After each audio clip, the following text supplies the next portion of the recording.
જામનગર મહાનગરપાલિકા દ્વારા જે આપણે વરસાદી પાણીની જે સ્ટેન્ચ અને ડ્રેનેજ પરના દબાણો તેમજ રસ્તા પરના અનધિકૃત દબાણો બાબતે અગાઉ બીપીએમસી એક્ટ 1949ની કલમ 478(1) અને 478(2)ના હુકમ મુજબ જુદા જુદા 3 આસામીઓના મકાનો જે પાડવા માટે નોટિસ આપવામાં આવેલ એ ડિમોલેશન આજરોજ સિટી પોલીસ સ્ટાફ 2 ડિવિઝનના મોઢવાડિયા સાહેબ તેમજ સમગ્ર પોલીસ સ્ટાફ અને જામનગર મહાનગરપાલિકા દ્વારા હાથ ધરવામાં આવેલ છે.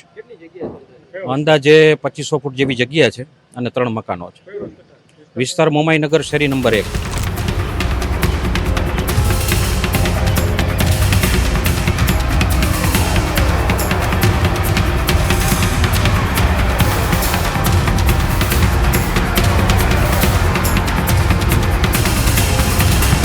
સચોટ સમાચારો સૌથી ઝડપી મેળવવા માટે અમારી ચેનલને સબસ્ક્રાઇબ કરો.